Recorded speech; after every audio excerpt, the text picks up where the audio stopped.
देवी देवताओं के मंदिर में जाके देखना, सब साल ओढ़ के बैठे होंगे। और शंकर जी के मंदिर में जाके देखना, बाल्टी भर के पानी तैयार।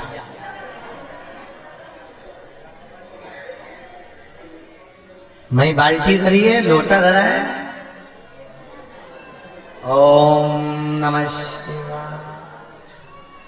पार्वती जी शंकर जी से कई बार बोलती है, भोलेनाथ। शंकर भगवान बोले मैं क्या करूं? तो तुम मना क्यों नहीं करते? राम जी के मंदिर में तुम्हें पानी नहीं चढ़ा? हनुमान जी के मंदिर में, किसी देवी देवता के मंदिर में कोई पानी चढ़ाता है क्या? तुम्हारे मंदिर में जो आए लोटा उंडेल के चले जाए। शंकर भगवान बोले मैं अपने भक्तों को कुछ नहीं कह सकता। पार्वती जी बोली तुम्हारे चक्कर में हमारी आफत पड़ी, तुमको चढ़ा के जाए साथ में हम पे भी उंडेल जाए, हम क्या करें?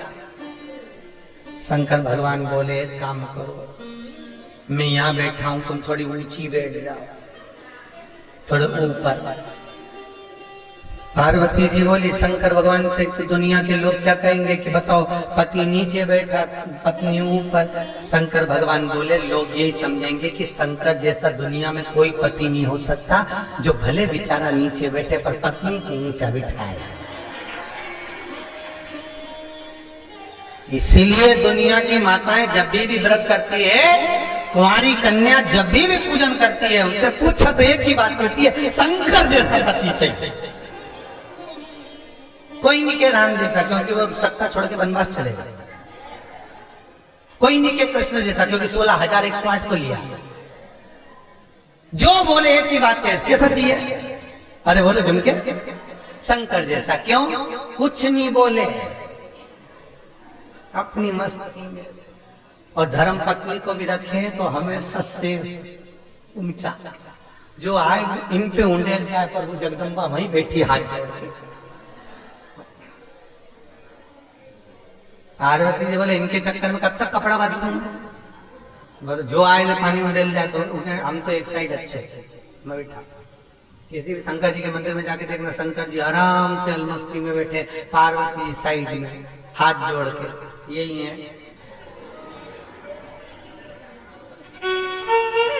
मस्ती में चलाइए।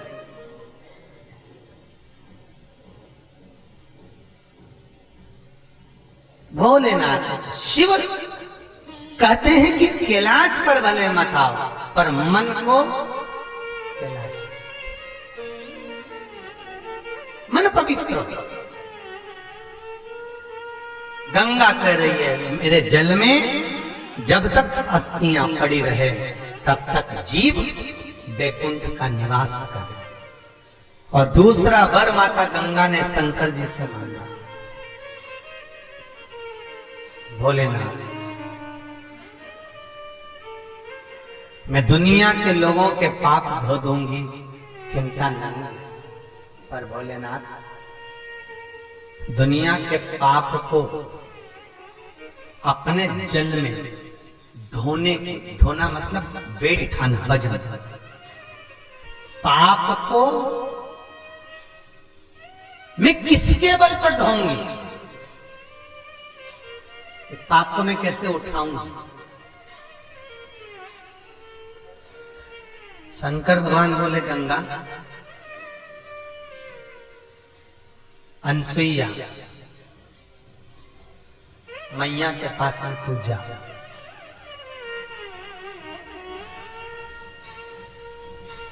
और अनसुईया जी से विनती कर। इसलिए यहां पर गुप्त गोदावरी गंगा है। कौन सी है? गुप्त गोदावरी गंगा। आप लोग अगर जाएंगे तो गोदावरी, गुप्त गोदावरी कभी जाएंगे तो देखेंगे पानी में से जाकर अंदर जाके जाके जाके जाके गंगा जी एक गुप्त गोदावरी एक छोटी सी जल की धार में से गुफा के अंदर से निकल रही। यहाँ के बाद फिर वो गुप्त हो जाता है। फिर सीधे राम के चरणारविंद को छूने के लिए नासिक में मिलेगी। यहाँ के बाद सीधे राम के चरण छूने के लिए वहां मिलेगी। गंगा कह रही है, विनती कर रही है, शंकर भगवान बोले तू जा और अनसुईया जी से विनती कर। अनसुईया जी का आश्रम है और आंटी अनसुईया जी के आश्रम में पहुंची है गंगा। गंगा ने जाकर विनती करी, मां अनसुईया जी पति चरणों की सेवा में लीन थी। पति के चरणारविंद का अनुमोदन करती थी। कभी अनसुईया जी ने दिखावा नहीं करा। आजकल की कुछ लोग ऐसे होते हैं जो पतिव्रता धर्म का भी दिखावा करते हैं। वो दिखावा नहीं करता, उसका मन पवित्र है। होता है एक दो बहनें पास पास में बैठी थी, एक बहन वो मूसल से धान कूट रही थी। इतने में उसके पति ने आवाज लगा दी, अरे सुनती है, प्यास लगी है। उसका मूसल ऊपर की ऊपर छोड़ के वो पानी देने चली गई। हवा में मूसल टंगा। इसने पास में जो बैठी थी इसने हाथ लगा के देखा तो मूसल तो हवा। अब वो आई वापिस, उसने मूसल पकड़ा, फिर कूटना चालू कर दिया। तो वो पड़ोसन के लगा कि आखिर ये मैजिक हुआ कैसे, या फिर जादू कैसे हो गया। उसने पूछा, जीजी ये हवा में कैसे टंग गया? उसने कहा कुछ नहीं, मैं अपने पति की सेवा करती हूँ परमेश्वर मानकर, जैसा वो बोलता है वैसी करता है। एक आवाज लगा दे मैं दौड़कर चली जाता है। उसके लिए ही मैं जीती हूँ, उसके चरणारविंद का अनुमोदन करती हूँ। तो जो उसको अच्छा लगता है मैं भोजन बनाती हूँ, प्रेम भाव से पवाती हूँ। तो उसका जो झूठा मिलता है मैं पा लेती हूँ, चरण दबाती हूँ, चरण धोख लगाती हूँ। ऐसा करने से ये हवा में मूसल टंग जाता है। हाँ, उसने सोचा मैं भी जाके करूंगी। घर गई, पति को आवाज लगाया, अरे सुनते हो? पति वो घबरा के बेचारा, हाँ बोल क्या हो गया? सुनो, मैं ना तुम्हारे चरण को प्रणाम करूंगी और फिर तुम सोओगे, जब मैं पांव दबाऊंगी तुम्हें जो अच्छा लगेगा मैं सब भोजन बनाऊंगी, फिर तुमको एक मैजिक दिखाऊंगी। कोई अच्छा जादू दिखाने वाला? ठीक है। पति को लगा ना जाना कजन कौन से कन क्या सीख किया है, मेरे पर विद्या मिथ्या कर। अब पति से पूछा तुम्हें क्या क्या अच्छा लगता है? बोलो, आज सिर से पल्लू वल्लू रख के ऐसा बढ़िया बिंदी बिंदी लगा और तुरंत उठा के धोखा। तुम्हें क्या क्या अच्छा लगता है? पति ने मन में सोचा, शादी के 40 साल हो गए, आज तक नहीं पूछा इससे, जिंदगी में पहली बार पूछी, अब मन कर पूछ रही है तो बताई दे क्या क्या अच्छा लगता है। पूड़ी, भजिया, मंगोड़ा, दही बड़ा, इमरती, कचौड़ी, गुलाब जामुन। और पति ने जो लिस्ट खोली इतने में पत्नी बोली, चुप रहो, तुम्हारा बाप बनाएगा, मैं से जितना बनेगा उतना बना दूंगी बस। पति ने मन में सोचा पूछे ही कहा है। अंदर गई, सब बनाया, पति को जिम ने बिठाया, एक गुलाब जामुन, एक मंगोड़ा, एक पूड़ी, एक रसगुल्ला, एक जलेबी, एक इमरती। और पंखा झेल रही, जैसा जैसा पड़ोसन ने बताया था उनसे कि खा लो। और झेलती झेलती बोली, सुनो इसमें से थोड़ा बचा देना। अब पति माथा ठोकरा, एक एक तो धरा। अगर भगवान को दिखाने जैसा करना था तो बनाइए ही खाया। पति जैसे गुलाब जामुन खाने लगा, मुंह की साइड पूरा मत खा जाना, सोच लेना। बेचारा मुंह पे लगा के मंगोड़ा ऐसा मुंह में टच करा, पूड़ी ऐसी टच करी, क्योंकि खा जाता तो ये इसको खा जाता, इसलिए खाया तो छोड़। जितना भी बचा कुचा था उसमें वो डाल के ये खाकू आ गया। और बापड़ा बेचारा सपना में गुलाब जामुन दिख रही, कमरे में जाके सोया, ये आ गई फिर पांव दबाने। अब कभी बाप जमाना में दबाया तो मचक्का मारे। अब जैसे पाव दबाए, दबाते दबाते बोली अब सो जा, नहीं तो पिला दबाऊंगा। और बेचारा आंख बंद करा, फिर भी आंख खोल खोल के देखे कि सही में नहीं दबा, इसका क्या ठिकाना, दबा दो बराबर कर दे।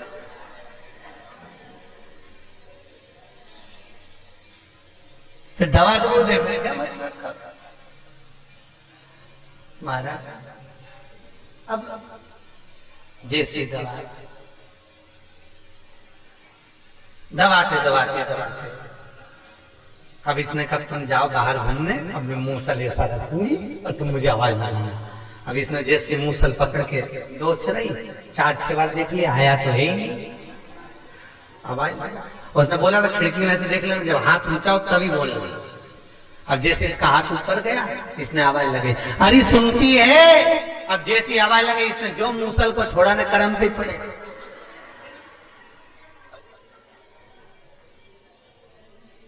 वो खून निकला।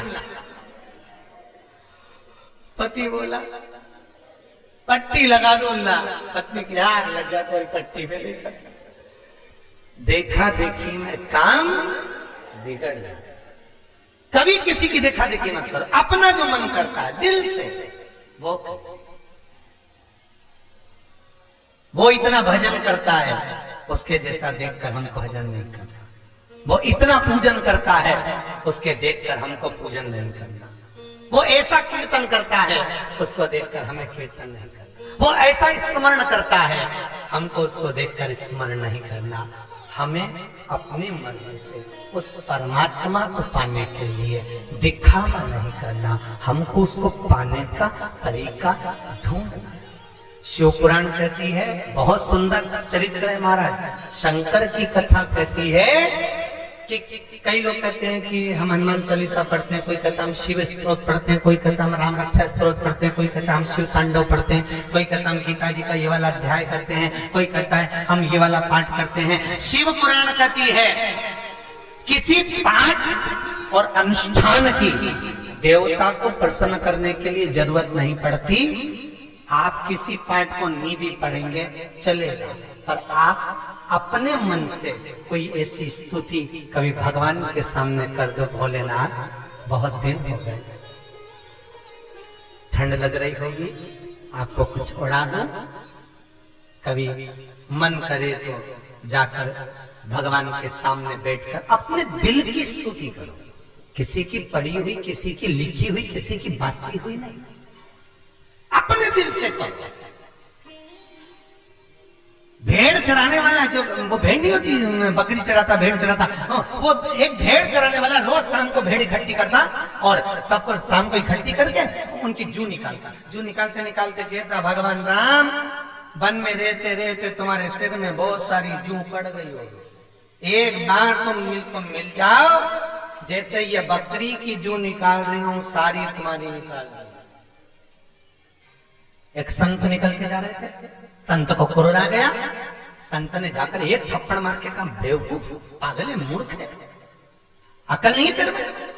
ये क्या कह रहा है कि भगवान राम को जू पड़ गई होगी, एक बार मिल जाओ सारी जू निकाल दूंगा। ये भगवान को भी जू पड़ती है?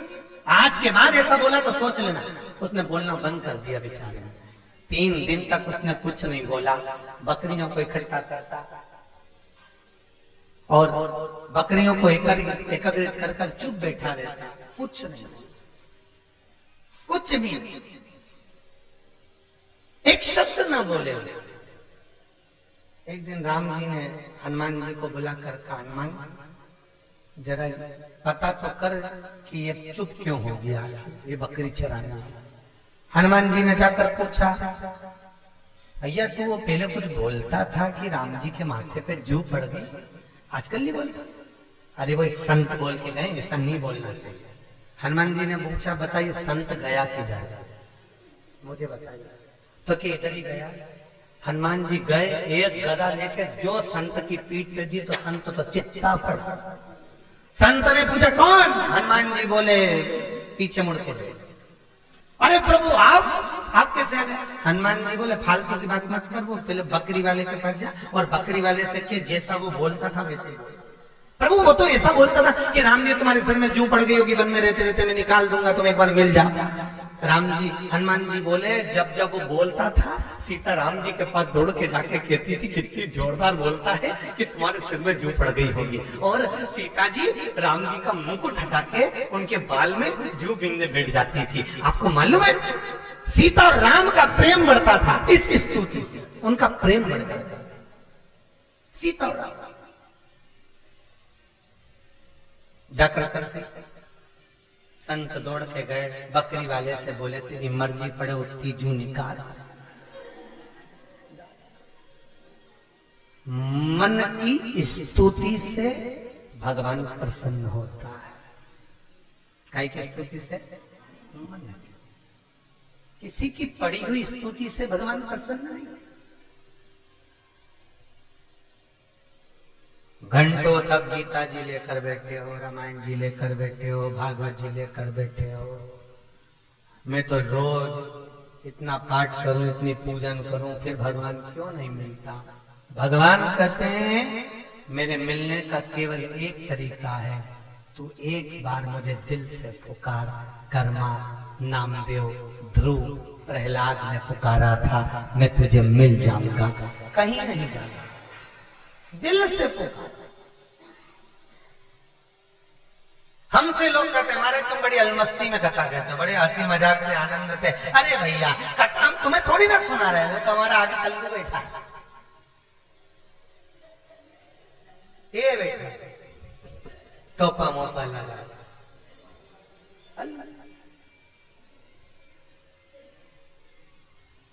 वो करा रहा है, सुन रहा है, अपनी मस्ती में सुन।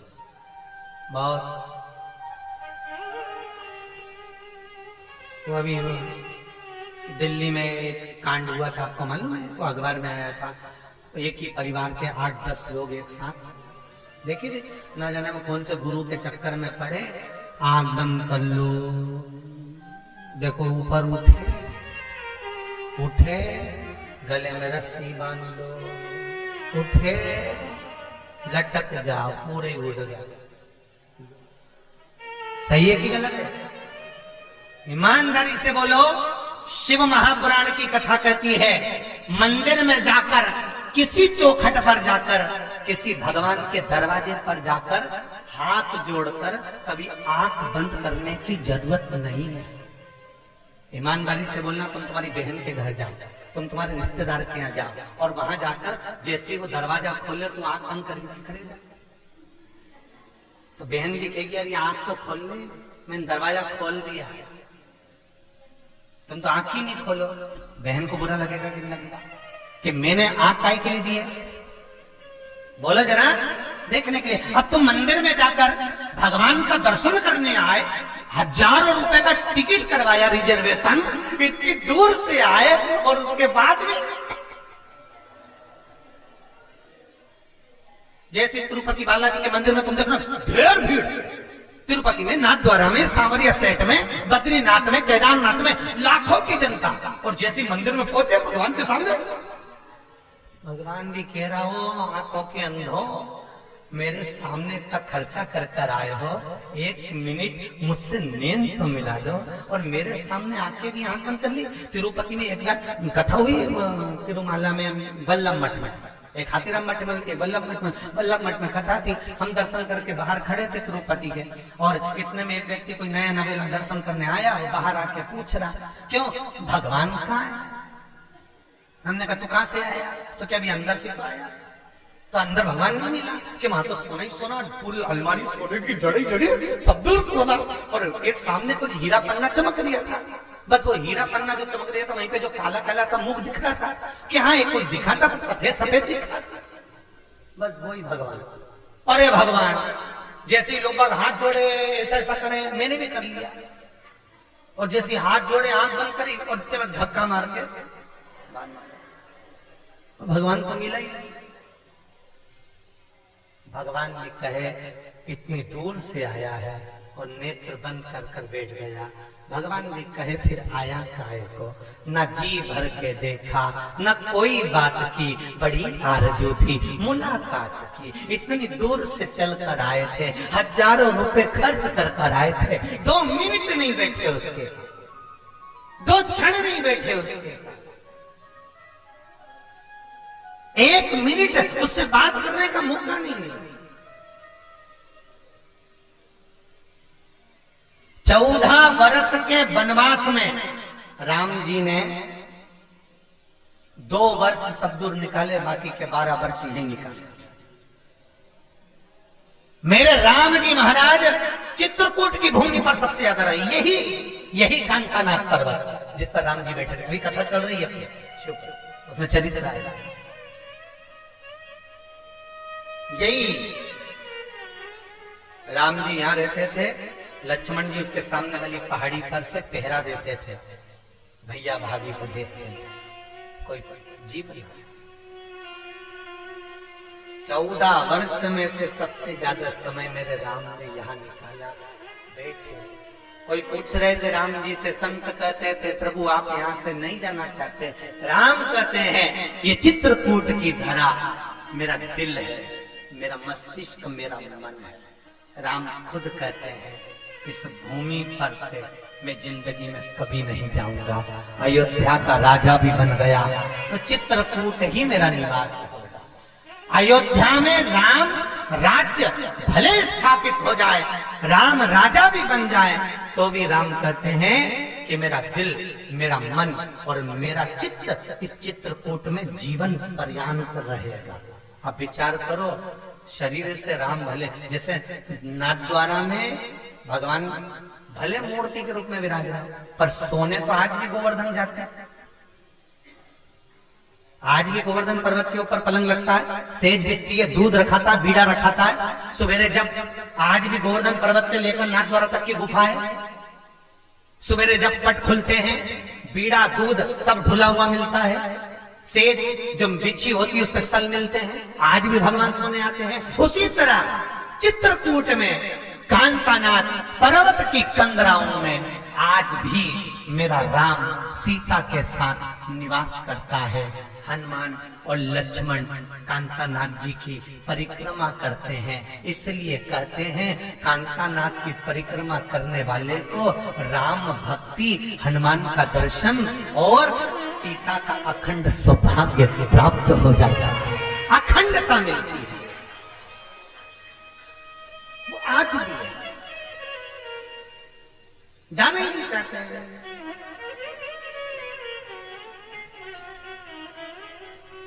सारे तीर्थों का जल लाए थे राम को राजा बनाने के लिए, यही चित्रकूट में। कौन लाए थे? भरत जी। मना करते मैं नहीं। रामचरितमानस में लिखा है हजारों नदियां, हजारों तालाब, हजारों कुंड, हजारों तीर्थ इस पूरे भारत की भूमि पर है। भरत जी ने कहा था मेरा भाई राम अयोध्या का राजा बनेगा, इसलिए जहां तहां सारे नलकूप भवन सब दूर से जल लेते हैं, सारे तीर्थों का जल मंगाया गया। राम जी ने मना कर दिया, मैं राज्य नहीं पाना चाहता, इस जल का क्या करेंगे? तो कहा भरत इसको एक कुएं में डाला। आज भी वो भरत कूप जिस कुएं में जल डाला गया है यही चित्रकूट से कुछ दूरी पर है। आज भी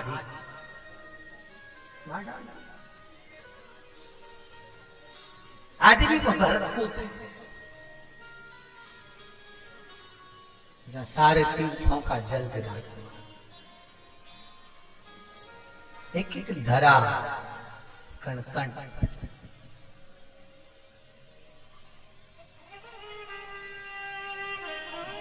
देखा देखी ना हो, चित्तवृत्ति में अपनी मर्जी से भगवान को कुछ कहो, अपने दिल से भगवान को कुछ कहो। और जब अपने मन से, दिल से भगवान को कहोगे तो वो मिलेगा, जरूर मिलेगा। आज गंगा क्या चाहती है? मैं ये पाप का बोझा कैसे ढोऊंगी? इस पाप को कम करने के लिए मुझे किसी जो पति को परमेश्वर मानती हो, पति के चरणों का स्मरण करती हो, ऐसी नारी का सौभाग्य का थोड़ा सा अंश दिलवा दीजिए। शंकर भगवान बोले गंगा, अगर किसी सौभाग्यवती का तुझे सौभाग्य का अंश चाहिए तो तू अनसुईया के दरवाजे पर चले जा। गंगा गुप्त गोदावरी गंगा के रूप में चुपचाप से प्रकट होकर अनसुईया के दरवाजे पर, अनसुईया जी का मंदिर है, यहाँ पर जाकर दर्शन करिएगा। अनसुईया के दरवाजे पर पहुंचे। आज भी माता अनसुईया का दर्शन करने के लिए अगर आप जाएंगे तो अनसुईया जी के मंदिर में प्रवेश करने से पहले जो मंदाकिनी का दर्शन करते हैं, घाट का दर्शन करते हैं, आपको ऐसा सुकून होगा कि वो सुकून, वो आनंद आपको जिंदगी में कहीं प्राप्त नहीं हुआ, वो जो चित्रकूट में प्राप्त होगा। क्योंकि गंगा मां चुपचाप मौन होकर, छुपकर, गुप्त गोदावरी के रूप में, गंगा गोदावरी के रूप में प्रकट होकर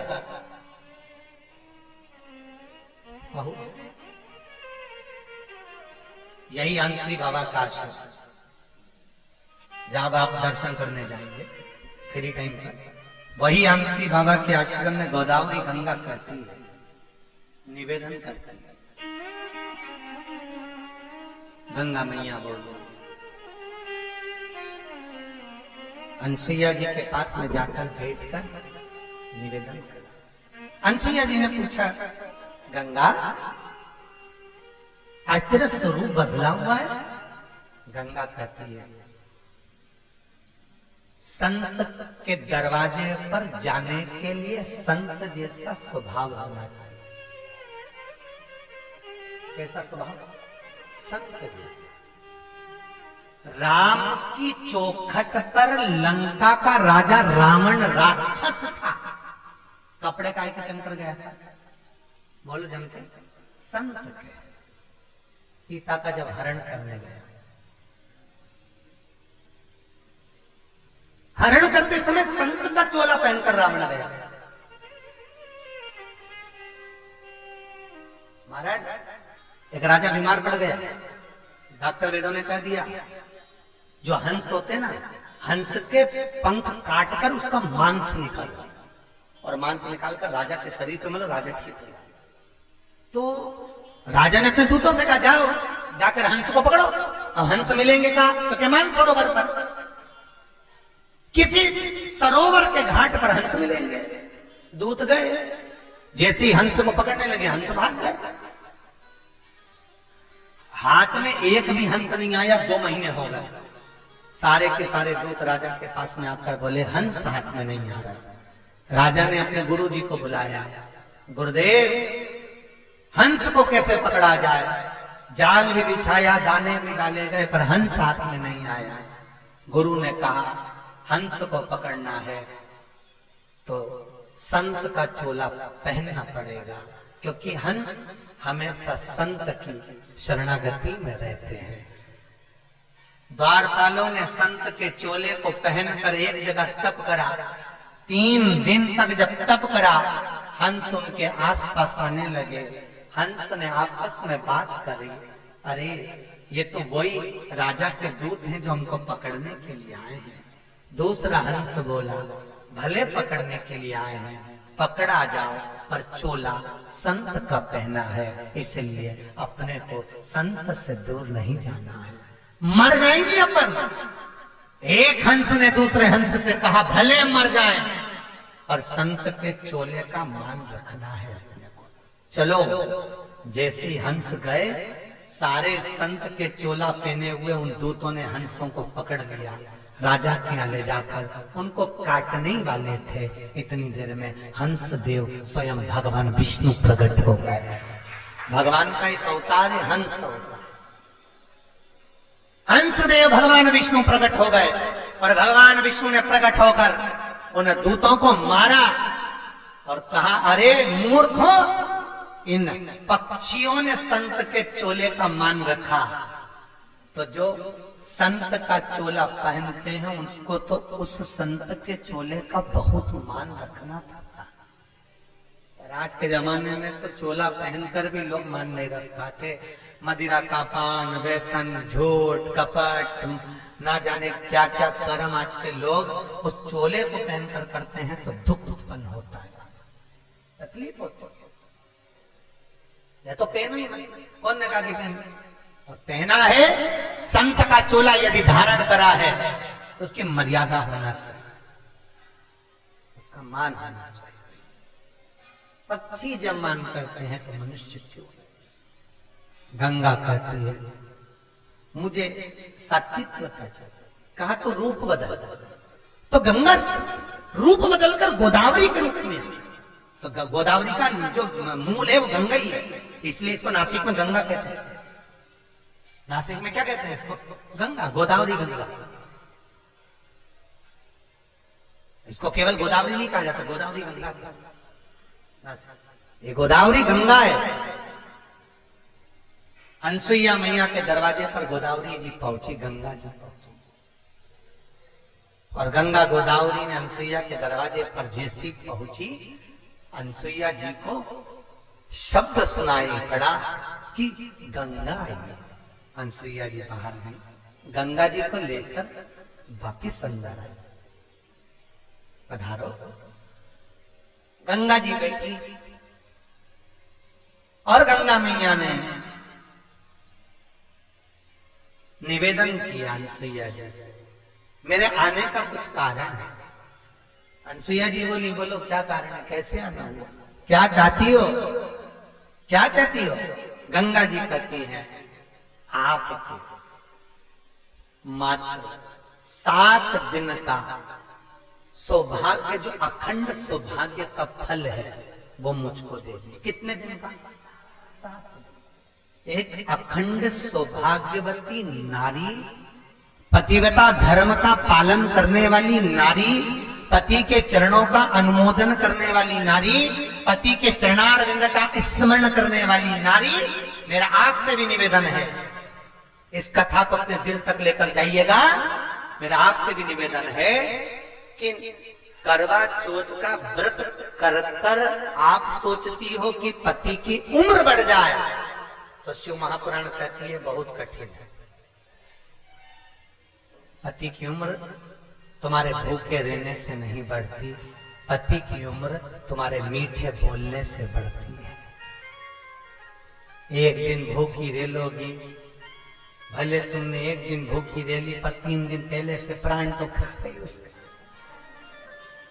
ये ला दो, वो ला दो, ये ला दो, वो ला दो, तो एक दिन भूखे रहने से तुम्हारा पति की उम्र नहीं बढ़ने वाली। पति की उम्र कब बढ़ती है? जब पत्नी प्रेम से बोलती है। पत्नी जब भी पति कहीं से आया गया और ऐसी धाड़ के बोलेगी, इतना तेज तरार में ऐसे ऐसे शब्द बोलती है, पति की उम्र, बेचारे का बीपी शुगर ऊंचा नीचा हो जाता उसी पर।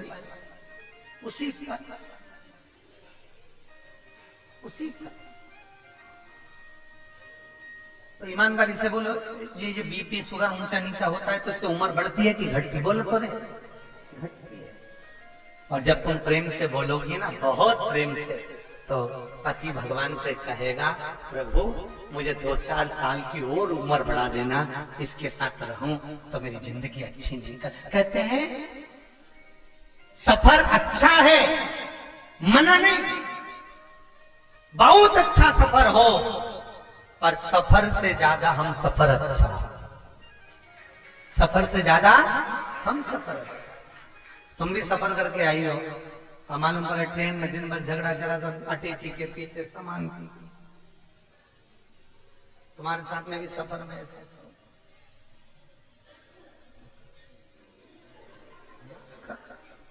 हमारा बैग यहाँ रखा तो तुम्हें क्यों उठाया? सफर तो अच्छा हुआ, टिकट भी क्लियर मिल गया, सब कुछ हो गया, सीट भी मिल गई, पर जो आजू बाजू वाले मिले थे, हम सफर जो मिला था वो बिल्कुल भेरू जैसा मिल गया, सिंदूर चढ़ा हुआ। तो मालूम पड़े जरा सा पानी गिरा, जरा सा बैग नीचे रखा, जरा सा ऐसा हुआ और मुंह चढ़ा, ऐसा करे। पूरा सफर, टिकट तुम्हारा था, पैसे तुम्हारे लगे, आ रही थी चित्रकूट, पर वो जब से ट्रेन में चढ़ी और जब से एक बार की खटर पटर हुई तो चित्रकूट तक आनंद नहीं आया।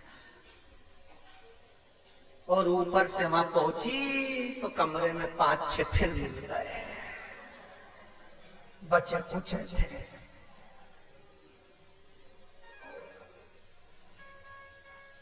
अब चिंता लगी, पलंग 2 जनी का है 5, तेरा क्या होगा रे कालिया। अब देख, अब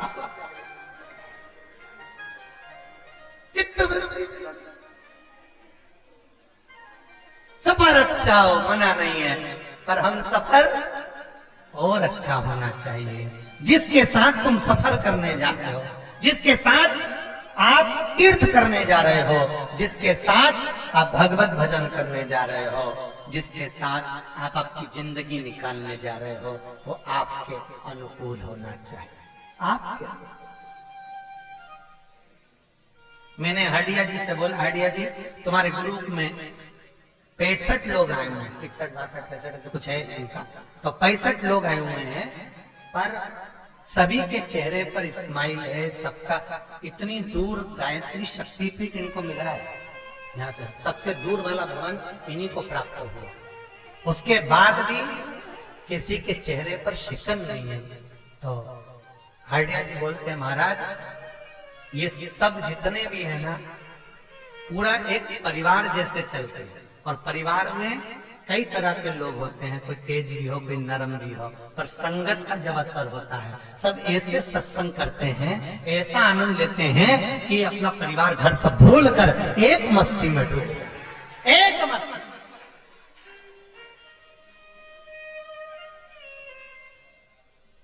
और ये प्रैक्टिकल है। तुम्हारी जो युवान माताएं आई हैं, जो बहुएं आई हैं, उनसे निवेदन है, एक कमरे में तुमको 5 लोगों को इसलिए छोड़ा क्योंकि तुम निभाओ कि जब तुम ये 4 को नहीं निभा पा रही तो बहू को कैसे निभाओगे।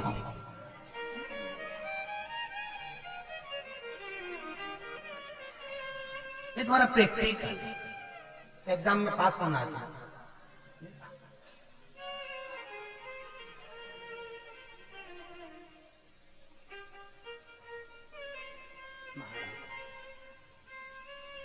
भगवत चित्त हो स्मरण।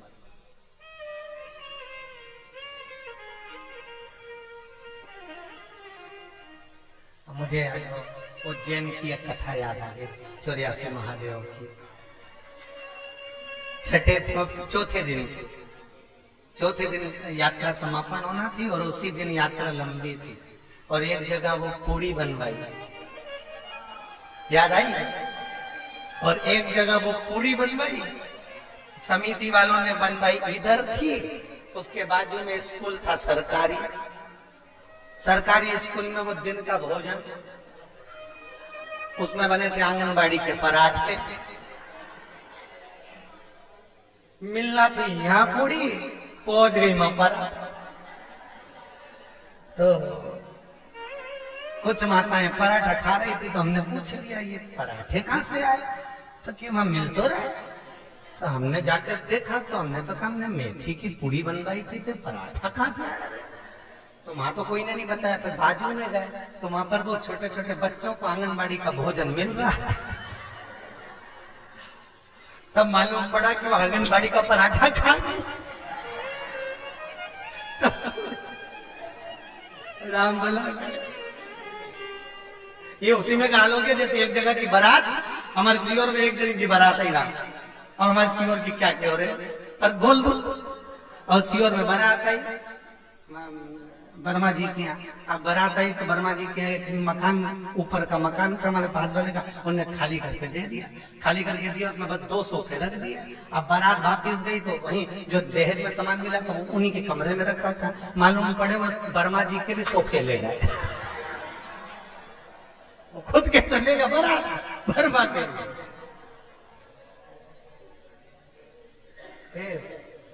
वर्मा जी ने कसम खाली किया, बोला हर हर महादेव। भगवान शिव की कृपा, गंगा गुप्त गोदावरी के रूप में यहाँ प्रकट, और गोदावरी के रूप में प्रकट होकर गंगा अनसुईया जी के द्वार पर पहुंची। मां अनसुईया से कहती है, मुझे 7 दिन का सात्वित्व चाहिए। कितने दिन का? एक अखंडता का व्रत धारण करने वाली, पति को परमेश्वर मानने वाली, पति के चरणों का अनुमोदन करने वाली, चरणारविंद का रसतत्व ग्रहण करने वाली, मुझे केवल 7 दिन का सातित्व दे। पूछा अनसुईया जी ने, तुम इस सातित्व का करोगी क्या? गंगा जी कहती है, अगर मुझे ये 7 दिन का सातित्व मिल गया तो ये पक्का है, मेरे जल में जितने भी पापी स्नान कर कर जाएंगे उसके पाप से मैं 7 दिन के सातित्व के फल से मुक्त होती चली जाऊंगी। गंगा का जल 2 चीजें देता है, देता तो बहुत सी है चीजें, और गंगा का जल 2 चीजें देता है। क्या क्या?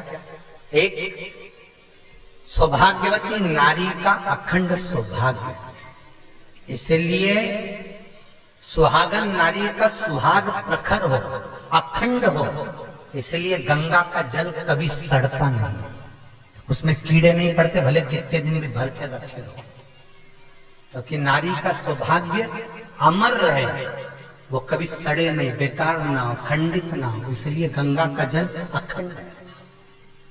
नारी का सौभाग्य प्रखर करता है गंगा का जल, गंगा का स्नान, गंगा का दर्शन, गंगा का पान।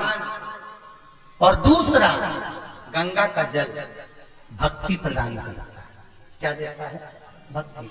गंगा के घाट पर आप कभी पहुंचोगे तो आपको ऐसा लगेगा, आप गुप्त गोदावरी जाओ ना, अगर गए होगे तो हो आए होगे, नहीं होके आए होगे, तो जब जाओ गुप्त गोदावरी का दर्शन करने के लिए, तो गोदावरी का जब दर्शन करने के लिए आप गुफा में प्रवेश करेंगे, जल आपके शरीर पर जब लगेगा, आप अंदर जाते जाएंगे, मन का आनंद प्रफुल्लित होता चले जाएगा। क्यों? क्योंकि गंगा का जल हमारे शरीर पर जब लगता है तो भक्ति का प्रतिबिंब प्रखर करता चले जाएगा, भक्ति की प्रखर का प्रधान।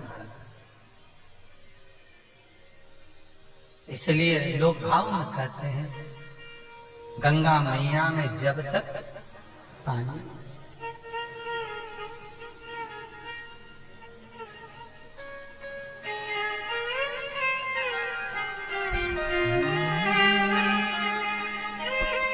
जिंदगानी रहे मैया, ओ गंगा मैया, मैया, ओ गंगा मैया,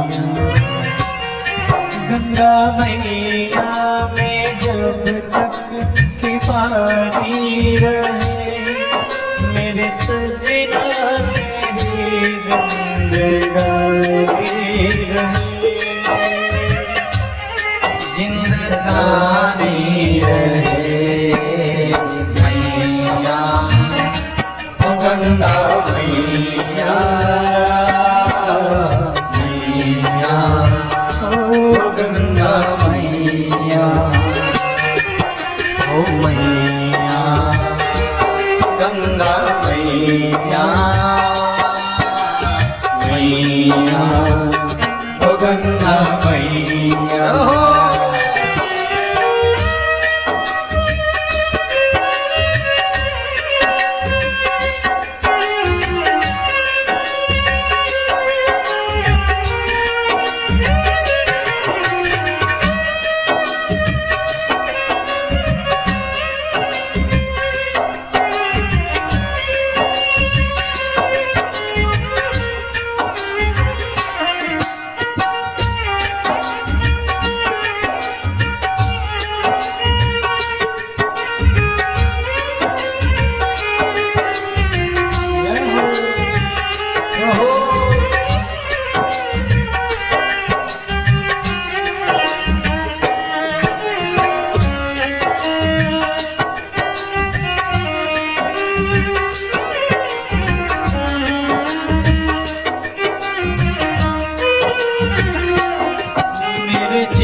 मेरे जीवन की ओर केवैया, तेरे हाथों में है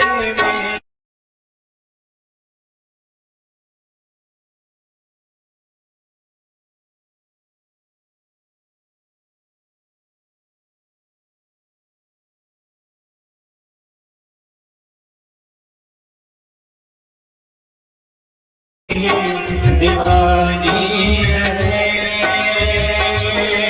ओ जिंदगानी रहे मैया ओ गंगा मैया मैया ओ गंगा मैया ओ मैया गंगा मैया मैया ओ गंगा मैया गंगा मैया में जब तक दीवानी रहे मेरे सजना तेरी जिंदगानी रहे हो जिंदगानी रहे मैया ओ गंगा मैया